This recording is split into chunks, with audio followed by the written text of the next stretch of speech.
नमस्कार किसान भाइयों, आपका हार्दिक अभिनंदन अपने YouTube चैनल देसी फार्मर के अंदर। किसान भाइयों, जैसे कि आपको पता है, समय समय पे मैं युवा लोगों से मुलाकात करता रहता हूं और जो कृषि के अंदर डेयरी फार्मिंग हो गया, जो फार्मिंग के अंदर पढ़े लिखे युवा है, कुछ अच्छा कर रहे हैं, उनकी जानकारी, वो क्या अच्छा कर रहे हैं, उनका एक्सपीरियंस मैं अपने किसान भाइयों के साथ साझा करता हूं। और उसी को मद्देनज़र रखते हुए आज हम आ पहुंचे हैं बनासकांठा के अंदर। और जो सामने आप शख्स देख रहे हैं, ये एक एजुकेटेड बंदे हैं, इन्होंने बीटेक कर रखा है और इसके बाद इन्होंने एक छोटा सा डेयरी फार्म स्टार्ट कर रखा है। इस डेयरी फार्म को इन्होंने कैसे स्टार्ट किया, क्या क्या इसके प्रति इनकी क्या सोच है, क्यों इन्होंने ये डेयरी फार्म चुना, बल्कि मल्टीनेशनल कंपनीज इन्होंने क्यों नहीं चुनी, इसके पीछे इन्होंने शुरुआत कैसे की। थोड़ा सा सर, जो सामने दर्शक देख रहे हैं उनको आप अपना इंट्रोडक्शन दीजिए। आप कहाँ से बात कर रहे हो, आपका क्या नाम है, आपने कहाँ तक पढ़ाई कर रखी है और अभी आप क्या कर रहे हो। नमस्कार देवेंद्र भाई, आप हमारे यहाँ आए इसलिए आपका पहले तो मैं आपका शुक्रिया अदा करता हूँ। मेरा नाम प्रवीण सिंह राजपूत है। मेरा गांव का नाम जैदरा, तहसील थराद है, डिस्ट्रिक्ट बनासकांठा, और मैं गुजरात से हूँ। आप गुजरात से बात कर रहे हैं मैं सर। गुजरात से बात कर रहा हूँ। जी सर। सर, आपने हमको बुलाया तो हमको तो आना ही था सर। दूसरा ये, आपका जो आप क्या काम करते हो, थोड़ा सा उसके बारे में दर्शकों को बताइए साहब। मैंने पहले तो डिप्लोमा इन मैकेनिकल किया हुआ था। जी। मैं इंजीनियर था, लेकिन मैंने एक बार कंपनी में गया था, 10-15 दिन रह के आ गया, मेरे को वहाँ नहीं सेट लगा, इसलिए अब मैं मेरा खुद का डेयरी फार्म कर रहा हूँ। 2 गायों से स्टार्ट किया था, अब कुल मिला के 31 पशु हो गए हैं। आपने 2 गायों से स्टार्ट किया 2 था। गायों से स्टार्ट किया था। सर, आज के टाइम इस युवा पीढ़ी के अंदर जो लोग बाहर जा रहे हैं, कमा रहे हैं, मल्टीनेशनल कंपनीज में जा रहे हैं, उसको छोड़ के आप इस मैं सामने देख रहा हूँ गोबर लाइन में, ऐसा आपका क्या मन मुटाव हुआ कि आप इस गोबर लाइन में आए? क्या ऐसी विचार धारणा आपके अंदर आई, आपके अंदर थॉट प्रोसेस आई, आपने क्यों ही डेयरी फार्मिंग क्यों चुना और सेक्टर क्यों नहीं चुना सर? आपने बहुत अच्छी बात बताई, मेरे को बोली है कि वो आपने ये क्यों चुना। मैं भी गया, सब मेरे पे को भी मोह था, वहाँ जाए बाहर रहे। लेकिन एक दिक्कत हो, हम वहाँ जाए नौकरी करें, किसी के गुलामी करनी पड़ती है। क्या अपने हमारे पास तो सब सारे युवा यहाँ हैं, इसके पास थोड़ा सा खेत है, जी। माया मुड़ी भी है, जी। और वो सारे 2-3-4-5 गाय ले सकते हैं, लेकिन किसी को ये करना नहीं है। क्या है, हमें सब यहाँ मेंटालिटी हो गई, चलो ये पढ़ा लिखा बंदा है, ये खेती करेगा, ये गोबर उठाएगा, नहीं उठाएगा, इसलिए क्या उम्र बढ़ती जाती है और कोई इनकम होती नहीं है। और बाद में जब 30-35 का होता है तब पता चलता है कि नहीं, हमने वो चालू कर दिया था तो अच्छा रहता। इसलिए मैंने ये 25 की साल में ही ये शुरू कर दिया। मैंने भी बहुत घुमा हूँ, मैंने वो वहाँ रखड़ा, वहाँ गया, लेकिन किस तरह मैं भी सेट नहीं हुआ। इसलिए मैंने पहले से इस उसके बाद तरस सोच लिया कि चलो ये धंधा ही मेरे को प्रॉफिटेबल, और ये उसमें कोई दिक्कत की बात नहीं है, कोई शर्म की बात नहीं है। ये मेरा खुद का बिजनेस है, मेरा पुराना बिजनेस है, इसमें कोई शर्म नहीं रखनी चाहिए। शर्म रखी तो आप गए। मैं भी पहले शर्म रखता था, जी। तो इसलिए 3-4 साल लेट पड़ा। जी। उसके बाद शर्म छोड़ दी, तो ये अब मैं अच्छा सारा मुनाफा कमा रहा हूँ, नौकरी से अच्छा कमा रहा हूँ, ये बात कंफर्म है। और पूरा टाइम फ्री रहता हूँ, 2 बजे 2 कलाक सुबह और 2 घंटे शाम, 4 घंटे ही काम करके पूरा दिन फ्री, जहाँ भी जाना है जहाँ भी जाओ, जो करना है करो, जो मन पाए वो। इससे इसलिए ये डेयरी फार्म का बिजनेस मैंने चुना। आपने जैसे बताया कि आप मल्टीनेशनल कंपनीज के अंदर किसी की गुलामी करें, उससे अच्छा है कि अपना खुद का धंधा हो, चाहे छोटे स्तर पे हो। पर सर, आम धारणा होती है फैमिली सपोर्ट भी एक बहुत बड़ा मायने रखता है। आपने बीटेक किया, 7-8 लाख रुपए उसमें लगाए, डिप्लोमा किया, उसके बाद ये तो फैमिली बैकग्राउंड का कैसा सपोर्ट रहा, कोऑपरेटिव रहा कि आपने उनसे लड़के स्टार्ट किया, कैसे आपने उसके बारे में थोड़ी सी जर्नी के बारे में बताइए। आपने सही बात बोला, फैमिली का पहले था, पहले बोल रहे थे चलो आप बाहर जाओ, कोई धंधा करो, लेकिन सब यहाँ हमारे क्या, सब जगह जी। बाहर कोई भी मायने नहीं रखता। बाहर आप 25 कमा रहे हैं तो आपका 15,000 तो खर्चा हो जाता है, 10,000 बचते हैं, 10,000 में आपका पूरा साल तो चलेगा नहीं। आप ईयर के लाख कमा लेंगे, लाख से क्या होगा। इसलिए फैमिली वालों ने अब पूरा सपोर्ट किया, और हमने मेरे पास 5 से भैंस थी, लेकिन 2 गाय से स्टार्ट किया था। आज सब गाय कुल मिला के 20 हो गए, और एक घोड़ी है और 10 भैंस है, कुल मिला के 31 हो गए। अच्छा रहता है, फैमिली वालों ने फुल सपोर्ट किया। फैमिली के सपोर्ट के बिना कभी कुछ नहीं होता। फैमिली का सपोर्ट फर्स्ट नंबर की चीज़ है। सामने जो दर्शक दीर्घा देख रहे हैं, यू किसान भी देख रहे हैं, पढ़े लिखे लोग भी देख रहे हैं, आपकी क्या राय है? उनको सपोर्ट करना चाहिए अपने लड़के को, नहीं करना चाहिए? आपका क्या सोच है इसके प्रति, थोड़ा सा उसके बारे में बताइए। पहली बात तो ये सबके ये मम्मी पापा हुआ तो वही सोचते हैं कि मेरा बेटा बाहर बेटा है, कॉलेज की है, डिप्लोमा किया है, वो किया है, सब किया है, वो मेरा बेटा ये गोबर नहीं उठाएगा, मेरा बेटा ये नहीं करेगा। ऐसा नहीं रखना है, सबको ये सोच रखना चाहिए कि चलो मेरा बेटा, उसको पूछना चाहिए कि बेटा तुम क्या करते हो, तूने पढ़ाई तो अच्छी बहुत बड़ा कि तूने पढ़ाई कर ली, लेकिन अब तू क्या करना चाहते है उसकी सोच रखनी चाहिए। और बाद में जो बेटा की मर्जी होती है वैसे उसको इंटरेस्ट है, पशुपालन में इंटरेस्ट है, खेतीबाड़ी में इंटरेस्ट है, तो उसके हिसाब से 1 2 3 गाय 4 5 गाय रख कर वो शुरुआत कर सकता है। और धीरे धीरे अच्छी ब्रीडिंग करना, और अच्छी ब्रीडिंग करेगा तो दूध भी बढ़ेगा, आपका मुनाफा भी बढ़ेगा, और धीरे धीरे आपका बिजनेस भी अच्छे लेवल पर जाएगा। तो सर आपने ये, आपको पहले से थोड़ा बहुत आइडिया था कि डेयरी फार्मिंग कैसे होती है, गायें किस नस्ल की होती है, कि आप बिल्कुल शून्य से आपने स्टार्ट किया था, कैसे आपने शुरुआत की, थोड़ी सी उसके बारे में बताइए। कि 2 गाय आप लेके आए तो किस टाइप की 2 गाय आप लेके आए, फिर उनमें आपको क्या क्या दिक्कत आई, फिर आपने ये आज जो आपके सामने काफ़ी अच्छी अच्छी आपने गायें खड़ी कर रखी है। मैं आपको रोकना चाहूँगा, सामने जो दर्शक है वो सोचेंगे कि ये पहले गिर नस्ल के बारे में, देसी नस्ल के बारे में प्रचार उनको प्रमोट कर रहा था, अभी ये अचप गायों के प्रति उनकी थोड़ी सी नकारात्मक नेगेटिव सोच रहेगी। तो मैं किसान भाइयों को बता दूं कि मैं ये नहीं चाहता कि मेरा उद्देश्य ये नहीं है कि मैं अचप को प्रमोट करूं या देसी गाय को प्रमोट करूं। मेरा उद्देश्य ये रहता है कि एंटरप्रेन्योर कैसे बने, अपना खुद का बिजनेस कैसे करे। कृषि के अंदर जो युवा पीढ़ी है, जो दूर दराज एरिया में लोग बैठे हैं, बेरोजगार बैठे हैं, वो कैसे अपना आत्मनिर्भर बने, चाहे वो देसी नस्ल का गिर का गौशाला का हो या एचएफ गाय हो। खुद एंटरप्रेन्योर कैसे बने, उसी हिसाब से जो युवा कुछ अच्छा कर रहे हैं, जो दूसरों को मोटिवेट कर सके, उसी मुद्दे को मद्देनजर रखते हुए मैं आपके पास आया हूं और आपका ये मैं शूट कर रहा हूं। आपका जो मोटिवेशन है, आपकी जो कुछ ज्ञानवर्धक बातें हैं, वो सामने जो युवा देख सके और काम में ले सके और वो आगे बढ़ सके, तो इसलिए मैं आपकी डेयरी फार्म पे आया हूँ। और आप आगे बताइए, मैं जो पूछ रहा था उसके बारे में, अपनी जर्नी के बारे में बताइए साहब। पहले तो मेरे पापा गए थे पालमपुर जी। पालमपुर से 2 गाय लाई थी, एक जर्सी थी और एक एचएफ थी। जी। तब तो ठीक ठाक चल रहा था, वो तो दोनों बेच दी क्योंकि उसका जमा नहीं, वो पाटे निकल रही थी, वो ऐसे वैसे वैसे कर रही थी। जी। और उसके बाद एक बार फिर से 2 गाय खरीदी, जी। और धीरे धीरे जून स्टार्ट हुई, वो 2 गाय फिर से वो तो मर गई। और उसके बाद 1 साल तो कुछ गाय नहीं खरीदे, और उसके बाद चालू कर दिया, 1 लाई 2 लाई 3 लाई। हमारे गांव में ही मंडी है, वो जयपुर गंगानगर से गाय लाते हैं, वहां से लाना शुरू किया, और अच्छे से एक दो करके सारी अब ये 12 गाय हो गई। 12 गाय हो गई है। 12 गाय हो गई। तो 12 गाय का कैसे चल रहा है, कि धंधा पानी कैसा नहीं चल रहा है, आप बताइए उसके बारे में थोड़ा सा। नहीं, बहुत अच्छा चल रहा है। पहले मैंने फर्स्ट वाली ये गाय है, ये गाय से मैंने जुड़नी स्टार्ट की है जी। और इतनी बहुत गरीब है गाय। ये तो आप है इसकी थोड़ी ऐसा कर रही है, वरना गाय बिल्कुल नरम है जी। कोई पाटा बाटा नहीं निकालती, जी। कोई दोने में ऐसी बहुत गरीब, कोई दिक्कत वाली बात जी। नहीं। और इससे वह बात धीरे धीरे एक एक करके ये देख रहे हैं, इसके बारे में आपने बताया नहीं, इसके बारे में बताइए। कौन सी ये सारे कौन से सीमेंस की है, उसके बारे में जानकारी हो तो थोड़ा आइडिया हाँ, से। ये गाय प्योर एचएफ नस्ल की है जी। और ये एबीएस स्ट्राइकर की है। हाँ। और इसकी मिल्क कैपेसिटी दिन की है 24 लीटर। 24 लीटर। हाँ, 24। जी सर। ये दिन की कैपेसिटी। जी सर। एक टाइम का 12 निकालती है, कभी टाइम एडजस्ट हो गया तो 12 13 ऐसा भी हो जाता है।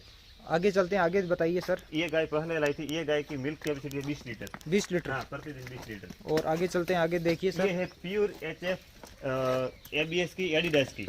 अच्छा, क्या इसकी खूबी है? मिल्क कैपेसिटी है 24 लीटर। लेकिन एक बार वो बीमार हो गई थी, इसलिए अब ये 18 लीटर पे चल रही है। जी सर, आगे बताइए। ये थोड़ी क्रॉस नस्ल की गाय है, हमारे यहाँ की लोकल गाय है। हाँ। और इसकी कैपेसिटी 14 लीटर है दिन की, आप 7 लीटर आगे निकाल रही चलिए, है। मैं इसको कवर करता हूँ। अच्छा, ये आपकी क्रॉस ब्रीड हाँ, की ये है। क्रॉस ब्रीड की गाय है, ये 14 लीटर दे रही है जी। ये सारे काफी ड्राई पीरियड में चल रही है। आप थोड़ा सा साइड में इधर आइए और देखने दीजिए दर्शकों को, बताइए कौन सी है, क्या है। ये भी डेनमार्क की है। हाँ। डेनमार्क ब्रीड की नस्ल की है, ऐसे जी का वो सीमेन आता है ना, जी। वो उसकी है। जी। और ये अब ड्राई मैटर पे चल रही है। ड्राई पीरियड पे हाँ, चल रहा ड्राई पीरियड पे ये 3 गाय चल रही है। है। इनकी दूध कैपेसिटी, मिल्क ये कैपेसिटी दूध कैपेसिटी 20 लीटर है। 20 लीटर। हाँ, दिन की 20 लीटर। और इसके बारे में बताइए। ये थोड़ी क्रॉस ब्रीड है, जी। एचएफ क्रॉस ब्रीड है। हाँ। ये एचएफ प्योर, लेकिन 80% है जी। क्योंकि इसके कान थोड़े से बड़े हैं। ये भी परचेस की हुई है। जी। आगे चलते हैं। कैपेसिटी है 18 लीटर। 18 लीटर। 18 लीटर जी। दिन की। जी। इनके बारे में बताइए। ये भी क्रॉस ब्रीड है। हम्म, इसकी कैपेसिटी भी 18 लीटर है। 18 लीटर। 18 लीटर, 9 लीटर निकालती है। जी। हम्म। ये जो बैठी हुई ये है, 12 महीने की हिफर से अच्छा, एआई कर दिया है। एआई कर दिया हाँ, है? एआई कर दिया है। अच्छा। हम्म।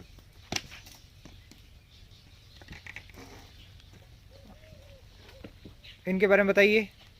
ये वो क्रॉस ब्रीड वाली है ना, वो इसकी बछड़ी है। अच्छा, क्रॉस ब्रीड वाले की बच्ची है। 8 महीने की हो गई है। अच्छा। और ये तो मेरे घर की गाय है, मैसानी, हम्म, इसकी है। अच्छा सर। ये 6 डोज की है। हम्म। वो दारा का डोज एक आता था, वो दारा का डोज की है। तो आप जैसे सर, मैं आपसे पूछना चाहूँगा, ब्रीडिंग के लिए क्या इस्तेमाल करते हो? कोई आपको नॉलेज है कौन सा सीमन कैसे इस्तेमाल हाँ। करना चाहिए, उसके बारे में बताइए थोड़ा हाँ, सा। शुरुआत में तो दो गाय पहले लाए थे, तब तो ब्रीडिंग का कोई खास नॉलेज नहीं था, पर तब तो जो भी आए वो ब्रीडिंग करवा देते थे। जी और वो बेल के पास भी लेकर चाहते थे। जी। लेकिन अब तो सारे डेनमार्क के है, एसएजी, एबीसी, और अच्छी जो असल नस्ल के आते हैं ना, वही ब्रीडिंग करवाते हैं। पर सर एक आपसे मैं धरातल से क्वेश्चन पूछना चाहूँगा, आपने देसी नस्ल क्यों नहीं चुना यार, ये अचप गाय क्यों चुना? इसके पीछे आपकी राय क्या है? सही बात है। अब क्या है, अब दौर चल रहा है कि आपको पास एक तो रेगुलर इनकम होनी चाहिए। ये क्या है, एक रेगुलर इनकम दे देती है। जी। हम सारे युवा बेरोजगार बैठे हैं। बेरोजगार से अच्छा तो ये है कि एचएफ गाय रखकर हम सारा मुनाफा कमा सकते हैं। इसलिए हमने एचएफ गाय ही चुना। तो हम नहीं, देसी गाय भी रखते हैं, लेकिन वो हम खाने के लिए रखते हैं, एक गाय घर के लिए। नहीं, जैसे सर आपने बताया मुनाफा, मुनाफा तो सर अचप गाय के अलावा आप देसी ब्रीड में भी कमा सकते हो। उसके गौमूत्र से, उसके गोबर से, गोबर उसका अच्छा रहेगा। आप खेती भी करते हो तो खेती में उसका कितना प्रोडक्टिविटी वो देती है आपको पता भी होगा, वो भी इतना ही मुनाफा देगी। पर आप अचप की तरफ मैं देख रहा हूँ युवा काफ़ी मोहित हो रहे हैं। व्हाट आर द रीजंस, वो इसकी तरफ क्यों जा रहे हैं, आपका क्या सोच है? इसकी एक रीजन है कि हमारे यहाँ की जो कांकरेजी गाय है वो दूध थोड़ा सा कम देती है। लेकिन अभी बनास डेयरी ने एक प्रोजेक्ट शुरू किया है कि ये कांकरेज गाय, एक गाय 24 लीटर में कम से कम 24 लीटर दूध देगी। मतलब अब ये प्रोजेक्ट चल रहा है, मेरे पास तो गाय है। अभी ये जैसे ही प्रोजेक्ट टूंक समय में स्टार्ट हो रहा है, ये स्टार्ट होगा, तब धीरे धीरे एचएफ की कम होगी, एचएफ जर्सी और हमारी कांकरेज की ओर बढ़ावा मिलेगा। मैं सर आपसे पूछना चाहूँगा, आप एक पढ़े लिखे युवा हो, आपकी डेली लाइफ रूटीन क्या रहती है? डेली का आपका क्या सिस्टम रहता है? डेयरी फार्मिंग, जैसे आपके पास 15-20 गाय है, तो आपका क्या शुरुआत स्टार्टिंग से लेके एंड तक कितना काम रहता है, और क्या क्या आपको दिक्कतों का सामना करना पड़ता है? क्या क्या आपको डेयरी फार्म स्टार्ट करने के बाद मुनाफे हुए, क्या क्या परेशानी आई, और इनमें क्या क्या बीमारी आती है, उसके ऊपर कैसे आप काम करते हो, और कोई नया बंदा है वो कैसे खोले और उसको कैसे मैनेज कर सके? ये सारे क्वेश्चन मैंने एक साथ पूछ लिए हैं। अब आपको अपना वक्त लीजिए और इसके बारे में डिटेल में जानकारी दीजिए। पहली बात तो ये कही है कि हमें पहले स्ट्रक्चर नहीं बनाना चाहिए। पहले 1 2 3 4 5 गाय लेनी चाहिए, क्योंकि पहले स्ट्रक्चर बनाओ तो खर्चा ज्यादा हो जाएगा। वो खर्चा मेंटेन करने के लिए आप गाय कम लाएंगे। पहले गाय लाओ, बाद में स्ट्रक्चर बनाओ। और एक बात यह है कि आप जितने बने तो गायों को खुला रखें। गायों और भैंसों को खुला रखने से उसकी दूध में बढ़ोतरी होती है, और एक तो उसमें बीमारी कम आती है। और दिक्कतों का तक सामना ये कि पहली बात जब गाय लगे तब ब्रीडिंग का प्रॉब्लम आता है, क्योंकि गाय ठहरती नहीं है, हमें खुराक क्या देना है वो पता नहीं है। तो मेन प्रॉब्लम जो है कि ब्रीडिंग का, वो 2-3 बार ब्रीडिंग करें तो 5-6 महीने लेट हो जाते हैं। तो इसके लिए क्या है कि रेगुलर मिनरल मिक्सचर का उपयोग करना चाहिए, और अच्छी कंपनी का वो दाना दलिया वो अच्छी कंपनी का खिलाना चाहिए। और एक तो क्या है, एसएनएफ और फैट्स दोनों आना चाहिए। हम लोकल कंपनी का खली खिलाएंगे तो फैट नहीं आएगा, एसएनएफ नहीं आएगा तो हमारा घाटा होगा। 3 रुपये का डिफरेंट होगा किलो में, और हमारा घाटा ज़्यादा हो जाएगा। इसलिए जो भी खिला रहे हो वो अच्छी कंपनी का खिलाओ। अच्छी कंपनी का खिलाओ, शुद्ध खिलाओ, अच्छा खिलाओ, ऑर्गेनिक खिलाओ, जिससे आपकी भी सेहत अच्छी रहेगी, जिसके पास जाएगा उसकी भी सेहत अच्छी रहेगी। इसके अलावा सर आपको क्या क्या परेशानी आई, क्योंकि आपको ने स्टार्टिंग किया है तो इनमें बीमारी भी मेरे को जहाँ तक आइडिया है सर, अचप में काफ़ी बीमारी आती है, एनवायरमेंटल इश्यूज़ रहते हैं, और भी कहीं की इनकी परेशानी आती है। तो आपको क्या क्या परेशानी आई उसके बारे में थोड़ा सा बताइए। आपने पहले भी बताया कि आपको परेशानियों का सामना क्या करना चाहिए। पहली परेशानी तो ये कि आपके पास जो गाय है ना, वो ज़्यादा तो मस्टाइटिस की प्रॉब्लम ज़्यादा रहती थी। उसका क्या है कि हमने एक बार वो टांकी भर दी, उसको कभी खाली नहीं करते। लेकिन अब तो क्या करें, हर तीसरे दिन वो पानी वाली टांकी खाली कर देना, क्योंकि उसमें जिन्हें छोटे बैक्टीरिया होते हैं। बैक्टीरिया की वजह से उसमें फंगस हो जाती है, और फंगस होने के कारण वो जाते हैं पेट में, और धीरे धीरे मस्टाइटिस शुरू हो जाता है। और जहाँ भी वो बैठती है वो हर तीसरे दिन हम ये पानी से साफ कर देते हैं, हर तीसरे दिन। और चूना आता है ना, चूना वो चूना लगाते हैं, थोड़ा थोड़ा चूना फेंक देते हैं, तो वो क्या वो बैक्टीरिया होते हैं वो सारे मर जाते हैं। और एक तकलीफ रहती है हमेशा, वो कीचड़ वाले। उसके लिए क्या अभी कुछ और कम? उसके लिए तो अब दवाई ला रहे हैं, लेकिन उसका भी अभी तोड़ नहीं निकला है? तोड़ नहीं निकला, वो इसका भी अब तोड़ टूंक समय में निकल जाएगा। वो देसी नुस्खा ही अपनाएंगे। और एक तो हम खास ये चीज बनाते हैं, ये नीम का पेड़ है ना, नीम, जी। हम सुबह शाम और नहीं, ये अब सीजन हो गई, तो अब शाम को डेली इसको नीम खिलाएंगे। जी। शाम को ये हम सब खुले रखते हैं, जी। तो नीम खिलाने से उसकी पीठ में जो दर्द होते हैं, पेट की जो बीमारी होती है वो नहीं होती है। वो खुराक पाचन अच्छी तरह से होता है। और नीम से एक तो चौकस देखने को मिलता है कि कीचड़ होता है ना, वो थोड़े से निकल जाते हैं, क्योंकि नीम कड़वा होता है। जी सर। इससे पेट की बीमारी कम हो जाती है। मेन प्रॉब्लम ये, इसलिए नीम हम रेगुलर खिलाते हैं 4 महीना। 4 महीना आप खिलाते हो? हाँ, 4 महीना खिलाते हैं। रुकिए, ये जब ठंडियों की सीजन रहेगी तब खिलाते हैं। रुकिए सर, आपसे मैं अभी डिटेल में अभी जानकारी नहीं ली है। आप अभी ब्रीडिंग पे काम कर रहे हो कि अभी नहीं कर रहे हो? आगे आपका फ्यूचर प्लान क्या है ब्रीडिंग के ऊपर, और क्या आपका गोल प्रोसेस रहेगा, फ्यूचर प्लान क्या रहेगा? ब्रीडिंग के बारे में थोड़ा सा डिटेल में जानकारी दीजिए। मैंने पहले बताया कि पहले हमारा को कोई ब्रीडिंग की नॉलेज नहीं, अब मैं ब्रीडिंग पे काम कर रहा हूँ। ये सारी गाय, ये एक गाय ने तो 40-116 की बच्ची दी है। ये वो सामने बैठी, वो 40-116 की बच्ची है। वो जो सामने उधर? हाँ, सामने बैठी, वो 40-116 की जी है। जी सर। वो मैंने बताया ना, पहली बार आई थी। जी। हाँ, उसकी बच्ची है, 40-116 की बच्ची। जी सर। अब वो सारे 2 तो लोकल लोकल सीमेंट के हैं। जी। बाकी सारे ये 3 तो एक एबीएस ट्रॉय का है। ट्रॉय इसलिए चुना कि ट्रॉय गिर क्रॉस है। तो धीरे धीरे ऐसा नहीं कि मेरे को एचएफ नहीं रखनी, एचएफ रखनी है, लेकिन डेस्टिनेशन में आ जाएगा तो बढ़िया रहता है, क्योंकि उसकी दूध भी कहाँ यहाँ मेरा अच्छा रहता है। ये तहसील है मेरा थरद, वहाँ भी बिकना तो बिक जाता है। ये लाख नहीं है तहसील, वहाँ भी बिकना बिक जाता है। लेकिन तो क्या वो होना चाहिए, गिर का होना चाहिए, ये तो काकरेज का होना चाहिए। ये एचएफ का कोई नहीं खरीदेगा। जी सर। ये तो बनास डेयरी में देना पड़ेगा। तो सर एक बात बताइए, आपका गोल क्या रहेगा ब्रीडिंग पे? आपका रहेगा कि आपकी सारी नस्ल की गायें हो, आपके घर पे जो भी गाय आप पैदा हो रही हो वो आपके खुद के आपके आइडिया में मन में हो कि ये इस सीमेंस की होनी चाहिए? ब्रीडिंग पे और प्रोस्पेक्ट में जाने को अब ये गोल रहा है। अब ये 30 तो हो गए, 31 तो हो गए। अब ज्यादा नहीं, सारा कुल मिला के 85 ही। लेकिन गाय 3-4 कम एचएफ तो रखना ही रखना है, 3-4 कम रखना है, लेकिन उसकी मिल्क के विषय ज्यादा हो। उसमें क्या खर्चा कम होगा और मुनाफा ज्यादा होगा। क्यों, ये गाय है मेरी, ये 18 लीटर वाली है, वो भी ये इतना ही खा रही है, और वो 24 लीटर वाली पहले खड़ी वो भी इतना ही खा रही है। उसमें नहीं कोई दाने का फर्क, इसको दाना का कम कर दिया तो वही 2 लीटर दूध कम कर देगी। इसलिए अब मेन गोल तो मेरा रहता है कि अब मिल्क कैपेसिटी पे कैसे जाए, मिल्क कैपेसिटी बढ़ानी है, इसलिए ब्रीडिंग करना पड़ेगा। आप एक युवा हो सर, आपकी 25, 26, 27 साल की हो उम्र, गई। इतनी उम्र मेरे को दिख रही है। आप जैसा ऐसा डेयरी फार्म स्टार्ट करने के लिए कितना इन्वेस्टमेंट ज़रूरी है और कितना उसमें नुकसान भी हो सकता है, उसके लिए बंदे को तैयार रहना पड़ेगा? आप फ्रेंकली बताइए कितना इन्वेस्टमेंट चाहिए होगा और कितना उसमें अपन को वापस वो रिटर्न करने में कितना साल लग जाएगा? आपको एक गाय लेने के लिए मिनिमम 60 से 65 तक की घंटी रखनी चाहिए, 65,000 तक की। और आप पहले तो आप 5 गायों से स्टार्ट करनी चाहिए, क्योंकि 5 तरह आपको उसके पास 5 गायों का घास चारा है, आप 5 गाय को मेंटेन कर सकते हैं। और धीरे धीरे उसकी हम बोलते हैं हमारे यहाँ पगार आती है 15 दिन में, वो पगार आना, सैलरी आना शुरू हो जाए, तब आप धीरे धीरे उसका खर्चा निकालने के बाद आप एक ईयर में 5 से 10 गाय कर सकते हैं। आपने इस साल 5 लाख की गाय 5 गाय लाई और 3.5 लाख का इन्वेस्टमेंट कर दिया, 3.5 लाख का इन्वेस्टमेंट कर दिया, तो वो 3.5 लाख 1 ईयर में निकल जाते हैं। और मुनाफा रहता है कंपनी का वो अलग से। आप इनके दाना में फूडिंग के लिए क्या क्या करते हो? हम फूडिंग के लिए एक तो बनास डेयरी का दान आता है गायों का लिए, बनास दान, वो यूज करते हैं। और एक हमारे ये पालमपुर की कंपनी है, वो फैट किंग करके, वो बहुत अच्छा दाना बना रही है, वो 2 ही चीज़ आप यूज करते हैं। कितना खर्चा आ जाता है दाने के ऊपर आपको? 50%। 50% इन हिसाब से बताइए कि एक गाय को कितना किलो चाहिए होता है नॉर्मली? नॉर्मली गाय जो 12 लीटर टाइम का दूध कर रही है, उसको कम से कम 6 किलो दाना तो देना ही पड़ता है। 4 किलो दान ये हमारे बनास का दाना आता है वो देते हैं टाइम का, और 1.5 किलो से ऊपर वो फैट किंग है, वो मिक्स है सब। उसमें सोया डीओसी है, मस्टर्ड डीओसी है, चोकर है, सारा मिक्स करके वो आता है, और उसमें फैट की बढ़ोतरी होती है और दूध में लागत अच्छी रहती है। इनको कुछ एनवायरमेंटल इश्यूज आपको फेस करने की यहाँ पे कुछ पड़ रहा है, या नॉर्मल सेटअप है अपने एनवायरमेंट के अंदर यहाँ नहीं पे? नहीं, नॉर्मल सेटअप, कोई ऐसा नहीं है, कोई ऐसा कोई बीमारी गर्मी तो रहती है। गर्मी के टाइम क्या करते हैं इनको आप?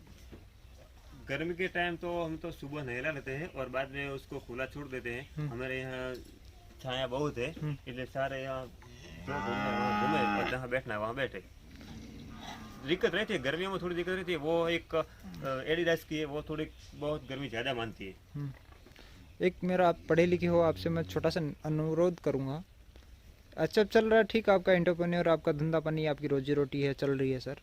इसके अलावा सर आपसे निवेदन करूँगा, मैं जहाँ भी जाता हूँ सबसे अनुरोध करता हूँ, आप 2 या 3 गाय नस्ल, देसी नस्ल की भी लेके आइए साहब। साथ साथ में उसका भी करिए, उसका भी गोवर्धन का साथ करिए, अपनी देसी गौ माता है उसका भी थोड़ा संचोर करिए। जो जो लुप्त होती जा रही है, आप जैसे युवा आगे आएंगे तो वो भी वापस अपने जो पुराने टाइम था वो वापस लौट के आएगी। तो आप कम से कम 2 से 3 गाय मेरे कहने पे उनको भी लेके आइए और उस पर ब्रीडिंग पे काम कीजिए, आपको बहुत अच्छा रिजल्ट मिलेगा। आपका एनवायरनमेंट यहाँ का पूरा पॉजिटिव रहेगा, आप सोच भी नहीं पाओगे उतना आपको मुनाफा होगा। तो मैं आशा करता हूँ कि आप ज़रूर मेरा कहना मानोगे और आप ज़रूर जल्दी उसका स्टार्ट करोगे। क्या आप मेरी नहीं, बात सही बात है, आपकी बात मेरे को पसंद आई। हाँ। अब एक गाय तो मेरे पास है ही देसी, हाँ। अब दूसरी एक ला देंगे टूंक समय में, हाँ। और उस पर ब्रीडिंग का काम करेंगे तो बिल्कुल अच्छा सर। रहेगा, क्योंकि वो खाने पीने के लिए अच्छा रहता है। घी, दूध, दही, छाछ सब उसका ही उपयोग करें तो हमारे एक तो शरीर में अच्छा रहेगा, बीमारी का प्रॉब्लम नहीं आएगा, और हम जहाँ भी किसी को दूध भी देंगे तो उसको भी मुनाफा अच्छा रहेगा। मैं दर्शकों को, किस मेरे जो सामने किसान भाई है, मैं एक बार फिर उनको बताना चाहूँगा कि मेरा ये उद्देश्य नहीं है कि मैं एचएफ गाय को प्रमोट करूँ या ऐसा कुछ है। मेरा मेन जो ओवरऑल थॉट प्रोसेस है या थिंकिंग है मेरा ये है कि मैं युवा लोग हैं जो कुछ कर रहे हैं फार्मिंग के अंदर या जो बेरोजगार बैठे हैं, उनको एक आइडिया दे सकूं, वो रोजी रोटी अपनी कमा सके, शांति से एंटरप्रेन्योर बन सके, साथ ही साथ वो थोड़ा सा आइडिया भी मिल सके, और उनको एजुकेट करना कि एचएफ गाय भी ठीक है, इसके साथ आप देसी ब्रीडिंग भी, दोनों का कॉम्बिनेशन चलेगा तो दोनों बैलेंस बना के चलोगे तो धीरे धीरे आपकी भी प्रोग्रेस होगी, देश की भी प्रोग्रेस होगी, जो बीमारी है वो भी कम होती रहेगी। इसके अलावा सर आपका ओवरऑल अभी मिल्क कितना उत्पन्न होता है पर डे के हिसाब से, वो बताइए थोड़ा सा। मेरी अब 4 गाय है जी। वो मिल्किंग पे चल रही है। टाइम का 40 लीटर होता है। 40 लीटर कहाँ 5 गाय है, एक यहीं खड़ी है, हाँ। लेकिन वो थोड़ा कम निकाल रही है, मतलब पाँचों का 40 लीटर टाइम का होता है, दिन का 80 लीटर, और 3 भैंस दे रही है जी। भैंस तो कम नॉर्मली वो 5 आगे लीटर। जाएंगे उनको हाँ। कवर करेंगे। आप ये बताइए कि आपका दूध जाता कहाँ है? ये हमारी बनास डेयरी की एक मंडली है मेरे गांव में, वहाँ जाता है। क्या रेशियो रहता है रेट का? रेशियो 27 से 29 तक रहता है। 27 से 29 रुपये हाँ, पर लीटर। पर लीटर। और उसमें फिर आपका खर्चा निकाल के महीने की कितनी इनकम हो जाती है? फ्रेंकली बताना, सच्चाई बताना, किसान भाई सामने देख रहे हैं। महीने के आप 40 लीटर दूध डेली का दे रहे हैं अकेले गायों का, तो आपका पगार आएगा 37 से 38 हजार रुपया 15 दिन का। 15 दिन का। हाँ। और एक महीने का पगार आएगा 54,000 रुपया। तो 50% निकाल दो और महीने का 27,000 रुपया, तो कंप्लीट प्रॉफिट बचेगा।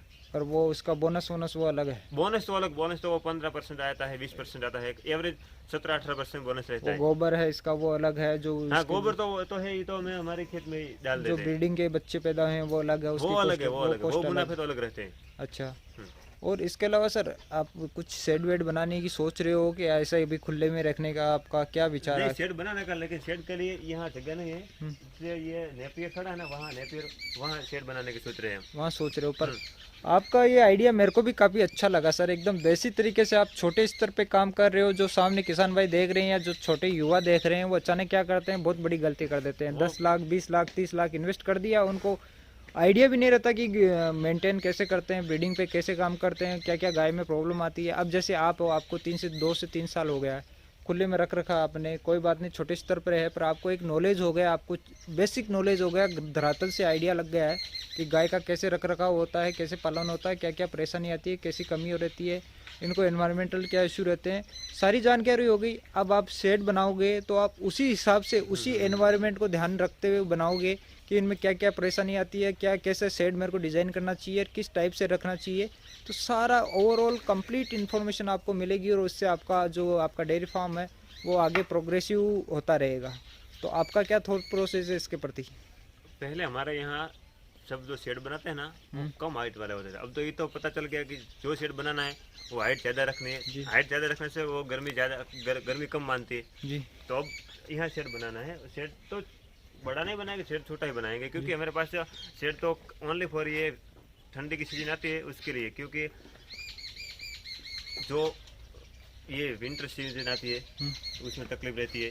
एक ही इसको तकलीफ कब नहीं रहती है कि जो ये गर्मी की सीजन आती है वो गर्मी में यहाँ कंफर्टेबल रहता है, क्योंकि ठंड के सीजन में शेड जरूरी है। अब तो इस साल तो नहीं बनाएंगे, अगले साल आप भी आना तब वो शेड तैयार हो गया होगा, इसलिए शेड बनाने की सोच रहे हैं वहाँ, लेकिन 60 बाय 60 का बनाना है, ज़्यादा नहीं बनाना।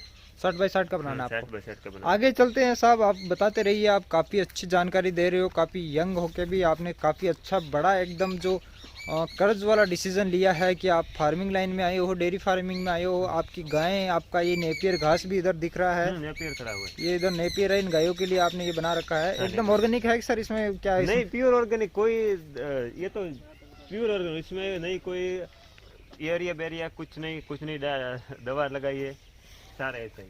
ये सामने, अब इनके बारे में बताइए, क्या जानकारी आप देना चाहोगे इसके बारे में? ये फर्स्ट लैक्टेशन में है और ये 4 लीटर दूध। ब्रीडिंग के बारे में बताइए, कौन सी नस्ल की है सर? नस्ल तो ये लोकल नस्ल है हमारी, मैसानी नस्ल की। अच्छा, अब वैसे भी पाल रखी है आपने? अच्छा सर, ये सारे हमारे मैसानी नस्ल की ही है। हाँ। इनका कितना लीटर दूध हो जाता है आपका? इसका टाइम का 7 लीटर। 7 लीटर हो जाता टाइम का 7 लीटर है। है। अच्छा, और ये इधर भी गाय देसी? ये तो छोटी है। ये कौन सी नस्ल की है? ये एचएफ है, क्रॉस है, क्रॉस। अच्छा, ब्लैक। और वो सामने ये देसी है, प्योर काकरेज गाय, प्योर काकरेज। इसकी माँ का मिल्क रिकॉर्ड टाइम का 10 लीटर, यानी दिन का 20 लीटर है। 20 लीटर। हाँ, इसकी माँ का।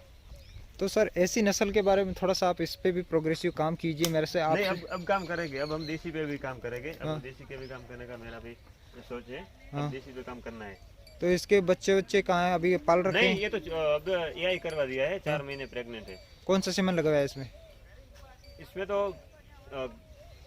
प्योर कांकरेज का आता है, मेरे दातीवाड़ा का सीमेंट, हाँ। वो लगवाया है। नाम तो मेरे को नहीं मालूम, लेकिन वो प्योर कांकरेज का आपने प्योर इसमें? कांकरेज का दातीवाड़ा हमारे यूनिवर्सिटी है, दातीवाड़ा यूनिवर्सिटी के बुल का सीमेंट आता है, वो लगा। उसका रिकॉर्ड है, लेकिन मेरे पास मोबाइल में लिखा हुआ है जो भी है वो। अच्छा, मोबाइल में आपने मैं वो सब सारे मोबाइल में डेट वेट सब डाल देता हूँ।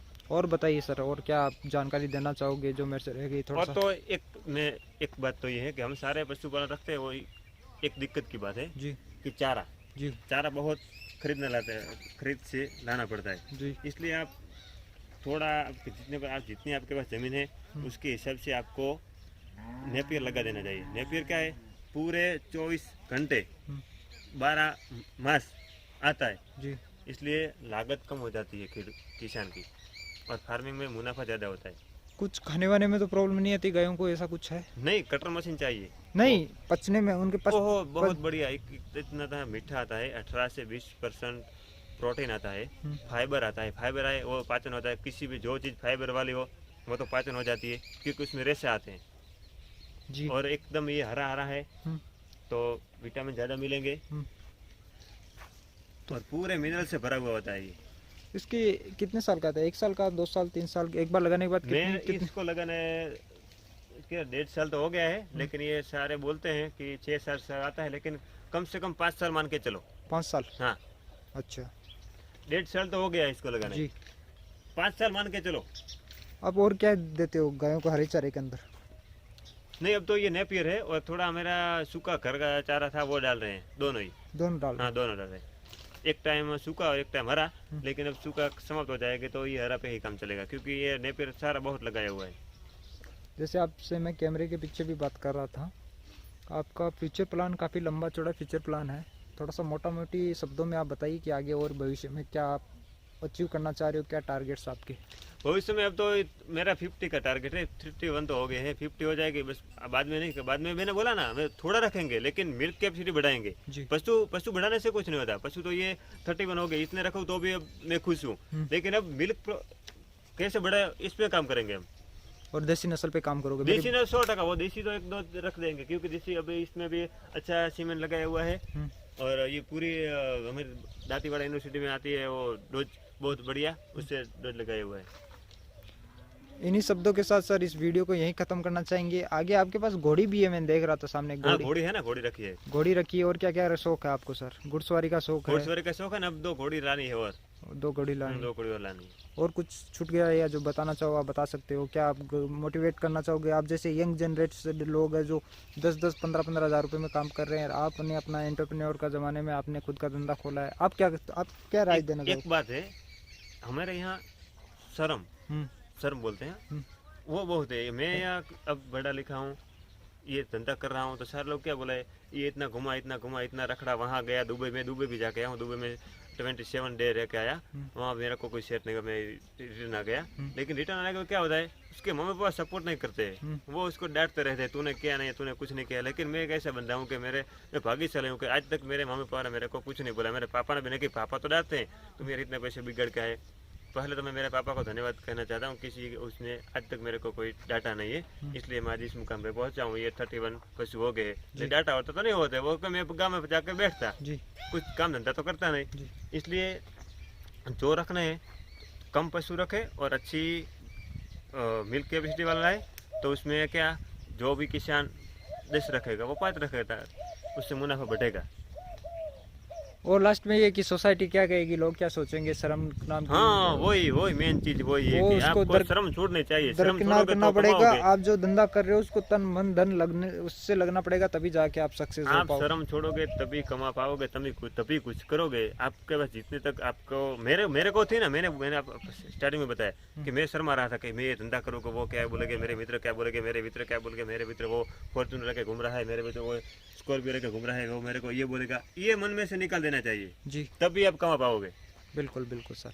इन्हीं शब्दों के साथ इस वीडियो को यहीं ख़त्म करते हैं। आपने काफ़ी अच्छी जानकारी दी है। आपसे अनुरोध करूंगा कि आप यूं ही आगे प्रगतिशील बनते रहे, अपना कॉन्फिडेंस जो आपने दिखा रहे हो ऐसे ही बना के रखिए, ऐसे ही मेहनत करते रहिए। ज़रूर आप जो अपना मुकाम आपने जो टारगेट सेट कर रखा उसको अचीव करोगे और आखिर में आप देसी ब्रीड पे ज़रूर काम करोगे, ये मैं आपसे अनुरोध करूँगा। श्योर। मैं अगली बार आऊँगा तो मेरे को यहाँ देसी ब्रीड के भी 4 से 5 गाय मेरे को मिलनी चाहिए साहब, जैसे आपसे कैमरे के पीछे भी मैं बात कर रहा था। और आप काफ़ी गौ माता के प्रति भी काफ़ी समर्पित हो, आपने काफ़ी अच्छी बातें मेरे को बताई है, तो मैं उम्मीद करता हूँ कि आप उस पर भी काम करोगे। और सर आपका तहे दिल से बहुत बहुत धन्यवाद कि आप जैसे युवा लोग अपने देश के जो जीडीपी है उसमें काफ़ी अच्छा भागीदार, आप उसका हिस्सा बन रहे हो। काफ़ी यंग लोग आगे आ रहे हैं पढ़े लिखे, और आप यूं ही आगे बढ़ते रहिए, यही मेरी शुभकामना है। Thank you so much sir. चलो, थैंक यू देवेंद्र भाई।